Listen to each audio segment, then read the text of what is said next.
Now in second lecture, we move to the description of the hybridization. SP hybridization. In previous lecture, I can explain about what is hybridization, what is SP, SP2 and SP3. बेटा पहले lecture में मैंने आपको बता दिया था कि SP क्या है, कि S का एक ऑर्बिटल एंड P के अगर बॉन्ड क्या करते हैं, हाइब्रिडेशन में पार्टिसिपेट करते हैं, तो it is called the sp hybridisation. और ये कैसे करते हैं बेटा, sp है तो मे बी डबल और सिंगल बॉन्ड या ट्रिपल बॉन्ड के थ्रू कर सकते हो। और मैंने कहा था कि sp है तो लीनियर स्ट्रक्चर बनता है और एंगल आपका क्या होता है 180 डिग्री। ठीक है। अब इसमें क्या है कि दो या दो से कैसे एटम sp3 हाइब्रिडाइज करते हैं वो मैं आपको एक्सप्लेन करने जा रही हूँ। मैं अगर आपको ये कह दूँ कि C2H2 का बेटा स्ट्रक्चर आप कैसे बनाओगे या इसकी हाइब्रिडेशन क्या है, तो इसके लिए आपको सबसे पहले क्या करना है, कार्बन का कॉन्फ़िगरेशन लिखना है। या आप क्या करोगे, ये आपके दो कार्बन बना लो। ठीक है। अब ये जो पॉइंट आप देख रहे हो यहाँ पे क्या है, कार्बन है। अब आपको क्या बताया था मैंने कि sp में क्या होता है कि ये s का एक और p का ये क्या करता है, बॉन्ड में पार्टिसिपेट करता है, यानी इसका px और py एंड pz ये रिमेनिंग रहते हैं। ठीक है। तो आप ये जो देख रहे हो बेटा, ये देखिए ये क्या है कि पी वाई है, ये P Y and P Z ये कार्बन के हैं जो कि एज इट इज़ पड़े हैं, क्योंकि बॉन्डिंग में पार्टिसिपेट कौन कर रहा है बेटा, ओनली 1s एंड 1p। तो अगर आप यहाँ पे, इस पे क्या है, हाइड्रोजन है। आपको पता है कि हाइड्रोजन के पास सिर्फ वैलेंस इलेक्ट्रॉन एक होते हैं। तो जो आपका दो कार्बन है, तो कार्बन का sp यानी ये कार्बन का ये जो है sp, ये जो आप इलेक्ट्रॉन देख रहे हो इसका ये sp, ये ठीक है, ये देखिए ये sp है, तो इसका sp और दूसरे कार्बन का sp, यानी हम बात px की बात करते हैं, तो ये इसका इस कार्बन का sp और इस वाले कार्बन का sp, ये क्या करेगा, आपस में बॉन्ड बनाएगा। बॉन्ड इसलिए बना रहा है क्योंकि ऑक्टेट कंप्लीट करना है। फिर क्या है कि जो इलेक्ट्रॉन उसके क्या है, ये इसके बचे हुए हैं, तो वो हाइड्रोजन के साथ में बेटा बॉन्ड बनाएंगे। आप सिंपली इस तरीके से देख सकते हो कि ये कार्बन है। ठीक है। अब इस कार्बन के पास आपके क्या है, वैलेंस इलेक्ट्रॉन्स हैं। ठीक है। एक हाइड्रोजन ये हो गया, ये हाइड्रोजन का सपोज कर लो, ये इस हाइड्रोजन का है। ठीक है। अब यहाँ पे मैं आपको क्या कह रही हूँ कि sp, एक इसका sp और एक दूसरे, यानी इसके ये दो इलेक्ट्रॉन इसके और ये दो इलेक्ट्रॉन इसके, तो ये क्या करते हैं आपस में, देखिए ये तो सिंगल बॉन्ड, ये डबल बॉन्ड बनाते हैं, ये इसका sp और ये इसका sp, ये देखिए यहाँ पे ये एक एक तो सिंगल बॉन्ड जो बनाता है बेटा वो सिर्फ sp होता है, और जो आप क्या कहते हो ये इसका py और ये जो pz बना हुआ बचा हुआ होता है, ये देखिए ये क्या करता है, ये आपका डबल बॉन्ड बनाता है। स्ट्रक्चर में आप फिर से देख लीजिए, ये कार्बन है, ये कार्बन है, ये हाइड्रोजन का, ये इसका और ये इसका sp वाला इलेक्ट्रॉन है। ठीक है। और ये इस हाइड्रोजन का, तो ये इसके साथ में बॉन्ड बनाया। फिर इस कार्बन के पास तीन रह गए, तीन कौन से रह गए, ये पी वाई वाले रह गए बेटा, और ये पी जेड वाले, ये भी इसके पी वाई वाले और पी जेड वाले। तो जो पी वाई और पी जेड वाले थे वो क्या करते हैं बेटा, लेटरल ओवरलैपिंग करके डबल बॉन्ड बनाते हैं, ये इसका ट्रिपल बॉन्ड। और जो इसका कार्बन का sp था, ये इस कार्बन का sp और ये इस कार्बन का sp, वो मिलके क्या बनाएगा, सिंगल बॉन्ड। तो ये इसका स्ट्रक्चर क्या बनेगा, ये ट्रिपल बॉन्ड होंगे। और आप ये देख रहे हो कि ये स्ट्रक्चर आपका लीनियर है, लीनियर है तो एंगल आपका क्या बनेगा 180। यहाँ पे भी देखिए वही दिखाया गया है कि ये sp वाला ऑर्बिटल है, ये इसका, क्योंकि पी आपका क्या होता है, ऐसे शेप का होता है, तो वो क्या करता है कि ये बॉन्डिंग में क्या करता है, उसके पार्टिसिपेट करता है और ये इसका स्ट्रक्चर बनाता है। नेक्स्ट आपका क्या है, sp2। sp2 में मैंने आपको क्या बताया था कि एक s का होगा, ये देखिए, और p के px और py, और ये s, ये जब बॉन्डिंग में पार्टिसिपेट करे तो इसे हम क्या कहते हैं, sp2। और इस sp2 में क्या होता है कि स्ट्रक्चर ट्राइगोनल प्लेनर बनता है। यहाँ पे देखिए लिखा हुआ होगा, इसमें ट्रायंगुलर अरेंजमेंट होता है, एंगल 120 डिग्री होता है, और इसमें एक एस के, ये देखिए, और 2 पी के होते हैं। और इसमें क्या होता है कि 2 वहाँ पे क्या था, एक सिंगल था और 2 आपके क्या थे, डबल बॉन्ड्स थे। यहाँ पे 2 सिंगल बॉन्ड होगा और एक सिर्फ क्या होगा, डबल बॉन्ड होगा। कैसे, ये मैं भी आपको एक्सप्लेन कर रही हूँ। हम एग्जाम्पल के थ्रू बेटा करते हैं कि अगर हम ले लें C2H4, फिर आप उसी तरीके से देखिए कि ये आपके 2 कार्बन हो गए और यहाँ पे 2 नहीं, यहाँ पे 4 हाइड्रोजन है। ये देखिए, अब इस हाइड्रोजन का ये इलेक्ट्रॉन, ये ये और इस कार्बन के आपके क्या है, sp2 वाले हैं। ये जो आप देख रहे हो, ये देखिए एक pz बचेगा। ये जो इलेक्ट्रॉन्स आप देख रहे हो, ये देखिए एक तो इसके साथ इलेक्ट्रॉन बनाएगा, ये इसके साथ, क्योंकि कार्बन के वैलेंस इलेक्ट्रॉन कितने हो, 4, 2 रह गए बेटा। ठीक है, जो 2 रह गए, एक तो आपका क्या बना, डबल बॉन्ड। ये देखिए जो पाई बॉन्ड बना रहा है, तो ये तो लेटरल ओवरलैपिंग करके ये आपका क्या बना लेगा, पाई। और ये जो इसका एक sp2 होगा और इस कार्बन का sp2 होगा, वो क्या बना लेगा, देखिए डबल बॉन्ड। तो एक सिग्मा हो गया, एक पाई हो गया, और बाकी ये देखिए आपका ये C2H4 का स्ट्रक्चर हो जाएगा। यहाँ पे भी देख लीजिए आप, ये देखिए ये sp2 है जो आप इसमें देख रहे हो, ये डबल बॉन्ड। तो ये एक सिग्मा बॉन्ड हो गया और ये एक डबल बॉन्ड है बेटा। ये ऊपर ऊपर नीचे का मतलब ये है कि जो आपका p ऑर्बिटल होता है वो ऐसे होता है ना, ये देखिए डबल डम्बल। तो वो पीछे से आप देखोगे तो वो ऐसा नहीं कि 2 बॉन्ड बना रहा है, वो क्या करता है कि वो ओवरलैप कर रहा है पाई बॉन्ड बना के।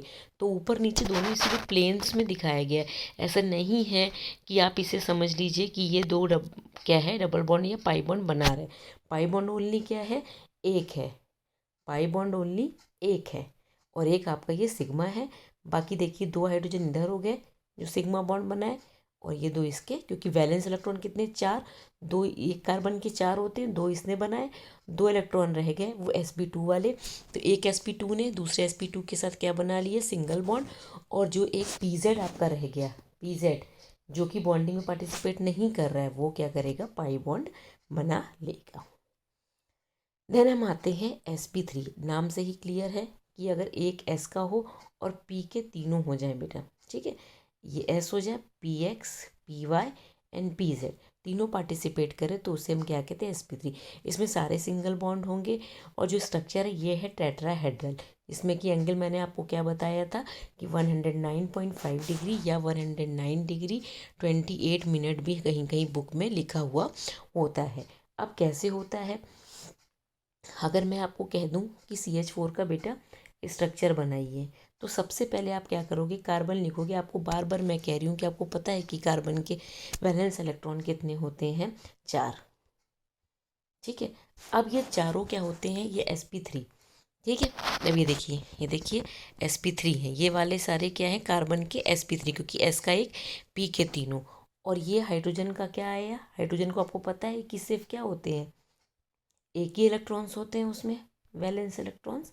तो ये देखिए ये मिल करके ये आपका क्या बनाते हैं, टेट्राहेड्रल स्ट्रक्चर। देखिए ये क्या बनाते हैं, टेट्राहेड्रल स्ट्रक्चर। तो कहीं पर भी आप लर्न भी है, मैं आपको कोड बता दे रही हूँ। कोड कहने का मतलब आप ऐसे एक्सप्लेन कर सकते हो कि sp3 है तो 3 और 1 4 ऑर्बिटल्स हो गए टोटल, तो टेट्राहेड्रल।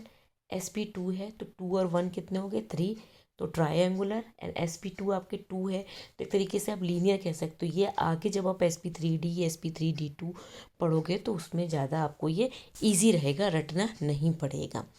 फिर हम स्ट्रक्चर की रिप्रेजेंटेशन की बात करते हैं, तो आपको पता है कि जब हम ऑर्गेनिक में बेटा स्ट्रक्चर लिखते हैं तो कहीं कहीं पर आप देखते हो कि मैंने आपको क्या हुआ, C2H4H2 ऐसे लिख दिया। अभी आपको मैंने ऐसे बॉन्ड्स करके दिखाए। तो किस टाइप से हम स्ट्रक्चर को एक्सप्लेन करते हैं, पहला क्या है, लुईस डॉट स्ट्रक्चर, कि जिसे हम डैश, जैसे बॉन्ड्स को हम क्या करते हैं, दिखाते हैं। तो हम कैसे स्ट्रक्चर को दिखा सकते हैं, इसके लिए पहला क्या है, कंप्लीट स्ट्रक्चर, दूसरा है कंडेंस्ड स्ट्रक्चर एंड तीसरा है बॉन्ड लाइन स्ट्रक्चर। तो कंप्लीट स्ट्रक्चर वो होता है कि हम बॉन्ड दिखाई दें कि सिंगल बॉन्ड है कि डबल बॉन्ड है कि ट्रिपल। तो ये क्या हो, कंप्लीट स्ट्रक्चर, इसमें हम बता सकते हैं कि सिग्मा बना कि पाई बॉन्ड बना या कोवेलेंट बॉन्ड आपका है। ठीक है, ये देखिए यहाँ पे क्या, अभी मैंने अभी जस्ट आपको एक्सप्लेन किया था बेटा कि अगर ये C2H6 है, ये आप किया, तो ये आपका क्या है, ये कंप्लीट स्ट्रक्चर नहीं है, ये आगे बताऊंगी आपको कि क्या है। तो ये देखिए कार्बन के 4 वैलेंस इलेक्ट्रॉन बना लीजिए, 3 हाइड्रोजन से, चौथा कार्बन से। तो इसमें क्या है, 1 हम डैश, या इसको कह सकते हैं 1 बॉन्ड डबल बॉन्ड या ट्रिपल बॉन्ड के थ्रू हम क्या करते हैं, इसको दिखा सकते हैं। It illustrate every single bond between every atom in a compound. तो ये बताता है कि हम कैसे कितने सिंगल बॉन्ड है या डबल बॉन्ड है। दूसरा कंडेंस स्ट्रक्चर, कंडेंस समझते हो, जैसे संकुचित कहते हैं कि हम स्ट्रक्चर को फैलाएं नहीं और सिर्फ मॉलिक्यूलर फार्मूला लिख दें। जैसे ये देखिए, ये C2H6 है, ये हम इस तरह लिख दें। CH3 हम स्ट्रक्चर वहाँ पे हमने क्या किया था, कंप्लीट में हमने ऐसे बना करके दिखाया था। बेटा ये जो लाइन बनाते हैं इसका मतलब होता है कि एक हाइड्रोजन का इलेक्ट्रॉन है और इस कार्बन का है, ये इलेक्ट्रॉन्स हैं, ठीक है। तो इसे हम क्या कहते हैं, कंडेंस स्ट्रक्चर कहते हैं, जिसमें कि हम बॉन्ड्स या वो नहीं दिखाते हैं। तीसरा बेटा आपका क्या होता है, bond line structure. Bond line क्या स्ट्रक्चर, मतलब हम सिर्फ बॉन्ड्स दिखा दें। अगर हम इस तरीके से, अभी आप क्या हो बेटा, अभी आप 11th में हो और अभी आपको ये नहीं पता कि हम आपको ऐसे दे दें तो क्या बता पाओगे कि ये, क्या आप कहोगे कि ये तो माउंटेन जैसा लग रहा है, लेकिन ये माउंटेन नहीं है। जहाँ पर भी आपका स्टार्ट होता है वहाँ कार्बन है, ये जो जॉइंट है ये भी कार्बन है, ये भी कार्बन है, ये भी कार्बन है, ये भी कार्बन है। हम इसे क्या करते हैं, बॉन्ड लाइन जिगजैग मैनर में। अब बहुत ही इजी है कि ये कार्बन देखो, तो कार्बन के आपको पता है कि कितने इलेक्ट्रॉन होते हैं, वैलेंस 4 वैलेंस इलेक्ट्रॉन्स होते हैं बेटा, ठीक है। तो एक वैलेंस इलेक्ट्रॉन से तो इतने बना लिए, कितने रह गए, 3 रिमेनिंग रह गए। हम ऐसे करते हैं कि कार्बन की 4 वैलेंसी होती है, अगर एक यहाँ पे सेटिस्फाई हो रही, रिमेनिंग कितनी रह गई, 3, तो यहाँ आप 3 लगा दीजिए। यहाँ पे भी देखिए 3 लगा दीजिए। इस कार्बन को देखिए तो एक बॉन्ड ये है, एक बॉन्ड ये, यानी 2 वैलेंसी सेटिस्फाई होगी, तो 2 हाइड्रोजन लगा दीजिए। यहाँ पे भी 2 सेटिस्फाई है। तो ये हम एक तरीके से ओपन है, लेकिन हम इसी स्ट्रक्चर को, जब मैंने भी आपको दिखाया कि अगर आप इसे क्या करिए जिगजैग मैनर में, या देखिए ये आपका क्या है, आगे मैं पढ़ाऊंगी जब IUPAC, ये ब्यूटेनॉल है बेटा, 4 कार्बन को हम ब्यूटेन कहते हैं। इसी स्ट्रक्चर को ये देखिए हमने क्या कर दिया, कैसे बना दिया, बॉन्ड लाइन में। अब यहाँ पे एक वैलेंसी है तो ये CH3, यहाँ 2 है तो ये CH2। इस कार्बन को देखो, एक वैलेंसी यहाँ से है, एक यहाँ से है, 3, तो एक क्या हो गया, CH। तो इसी को देखिए हमने बॉन्ड लाइन स्ट्रक्चर से दिखा दिया बेटा। तो ये स्ट्रक्चर होता है बॉन्ड लाइन स्ट्रक्चर। तो मैंने अभी आपको क्या बताया था, फर्स्ट लेक्चर में इंट्रोडक्शन के बारे में आपको बताया कि ऑर्गेनिक केमिस्ट्री आपकी हाइड्रोकार्बन से स्टार्ट होती है। अगर हाइड्रोकार्बन आपको नहीं पता है तो आप ये नहीं कर सकते। ऐसे कोई भी एवरी कंपाउंड देखोगे कि कार्बन हाइड्रोजन होंगे, वो अदर एलिमेंट से कंबाइन करेंगे, देन ऑर्गेनिक कंपाउंड्स का फॉर्मेशन होता है। बेसिक क्लियर होंगे, देन आगे आप फंक्शनल ग्रुप पढ़ सकोगे। इसके बाद क्या कहते हैं कि जब आपने इंट्रोडक्शन पढ़ लिया, देन अब आप नामकरण पे आते हैं, नॉमेनक्लेचर पर आते हैं। उसके लिए आपको क्या पता होना चाहिए कि कौन सा कंपाउंड पहले बना, देन अबाउट द कि स्ट्रक्चर कैसे बन रहा है, उस स्ट्रक्चर को हम कैसे शो कर रहे हैं। हाइब्रिडाइजेशन क्या है, मैंने आपको तीनों हाइब्रिडाइजेशन एक्सप्लेन कर दी। आप स्ट्रक्चर ऐसे बना करके हाइब्रिडाइजेशन निकालने की कोशिश करिए। नेक्स्ट लेक्चर में इसके आगे मैं कंटिन्यू करूँगी। ओके बेटा, थैंक यू।